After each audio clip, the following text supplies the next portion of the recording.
Breakfast বা ডিনারে হালকা কিছু খেতে চাইলে এই রেসিপিটি বানিয়ে ফেলুন। সকলকে নমস্কার জানিয়ে তোমাদের কাছাকাছি আরেকটি ব্লগে সবাইকে স্বাগত জানাই। এই রেসিপির জন্য একটা বোলের মধ্যে নিয়েছি 50 গ্রাম চিড়ে। চিড়েটা 2-3 বার ভালো করে জল পাল্টে পাল্টে ধুয়ে নিয়েছি। আমি এখানে 3 বার জল পাল্টে পাল্টে ভালো করে ধুয়ে নিয়েছি। চিড়ের মধ্যে প্রচুর নোংরা থাকে, তাই খুব ভালো করে জল পাল্টে পাল্টে বেশ কিছুক্ষণ ধরে কষলে কষলে ধুয়ে নিতে হবে। আর অল্প অল্প করে জল দিয়ে এভাবে ধুয়ে নিতে হবে। পরিষ্কার করা হয়ে গেছে চিড়েগুলো। এবার ওই চিড়ের মধ্যে দেব 100 গ্রাম সুজি আর দেবো 100 গ্রাম টক দই। আর ওই দইয়ের বাটি একটুখানি জল দিয়ে বাটি ধুয়ে অল্প একটু জল দেব। সমস্ত কিছু খুব ভালো করে মিশিয়ে নেব।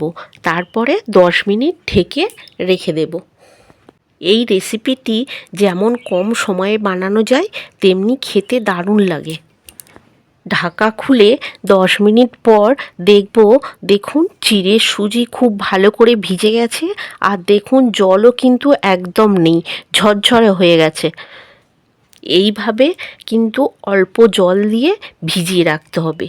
ওই চিড়ের মধ্যে দিয়ে দেব পেঁয়াজ কুচি আর কুচনো লঙ্কা, আর দেব স্বাদ মতো নুন, 1/2 চামচ গোটা জিরা, 1/2 চামচ ধনে গুঁড়ো, 1/2 চামচ চাট মশলা। সমস্ত কিছু খুব ভালো করে মেখে নিতে হবে। আপনারা বিভিন্ন সবজি দিয়ে যেমন গাজর, ক্যাপসিকাম, ধনেপাতা এগুলো চিড়ের মধ্যে দিয়ে মেখে নিতে পারেন। একদম কুচি কুচি করে কেটে নিয়ে ওই চিড়ের মধ্যে দিয়ে একইভাবে মেখে নিতে পারেন।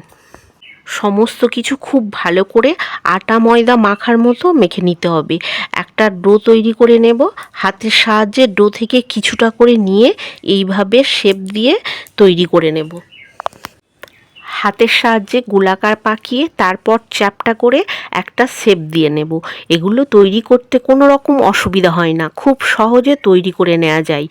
একইভাবে সবগুলো আমি তৈরি করে নেব। একদম কম সময়ে ব্রেকফাস্টে হালকা কিছু খেতে চাইলে এই দুর্দান্ত স্বাদের রেসিপিটি তাড়াতাড়ি বানিয়ে ফেলতে পারেন। খুব কম সময়ে এটা বানিয়ে নেওয়া যায়। সবগুলো রেডি হয়ে গেছে। এবারে একটা মোমো স্টিমার নেব। মোমো স্টিমারের নিচের পার্টটায় কিছুটা জল দিয়ে ওভেনে গরম হতে দেব। আর ওপরের দু পার্টে কিছুটা তেল ব্রাশ করে দেব, যাতে খাবারগুলো তৈরি হয়ে যাওয়ার পর খুব সহজে উঠে আসে। জলটা খুব ভালো করে গরম হয়ে গেছে। এবারে খাবারগুলো 5 থেকে 7 মিনিট ভাপিয়ে নেব। কত সুন্দর ভাপানো হয়ে গেছে দেখুন। মোমো স্টিমার থেকে নামিয়ে একটা থালাতে তুলে নেব। খুব সহজেই এগুলো বানিয়ে নেওয়া যায়। এভাবে আপনারা একবার বাড়িতে বানিয়ে দেখতে পারেন। আমার রেসিপি ভালো লাগলে আপনি যদি ফেসবুক থেকে দেখছেন তাহলে পেজটা ফলো করে নেওয়ার অনুরোধ রইল।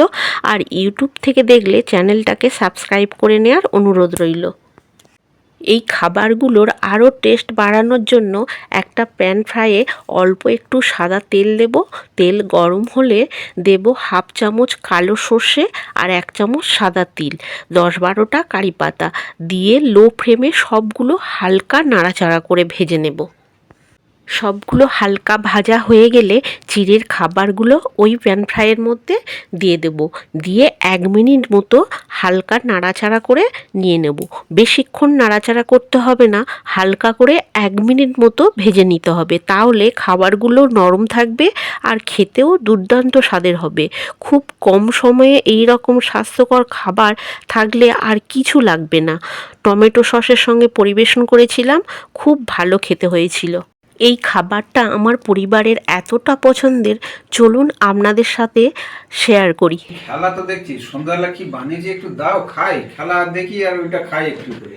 তারাও নতুন একটা জিনিস বানিয়েছি, দেখো খেয়ে দেখো, খেয়ে তো দেখো। ও রে, দারুণ লাগছে দেখতে, কিন্তু খাওয়া খেতে ভালো লাগবে তো। খেয়ে তো দেখো। একটা নেবো, এই যে চামচ।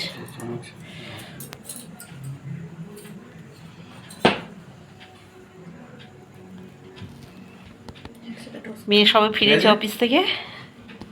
ড্রেস চাইনি, খেতে বসে গেছে। এইটা দিয়ে নেবো। খাও।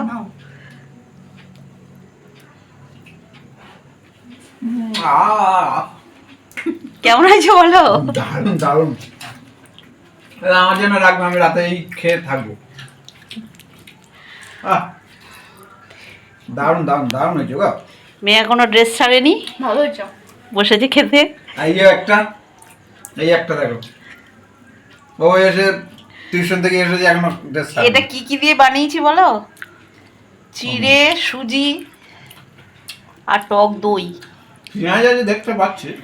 পেঁয়াজ আর লঙ্কা আছে। কেমন হয়েছে বলো? ভালোই, খুব সুন্দর হয়েছে।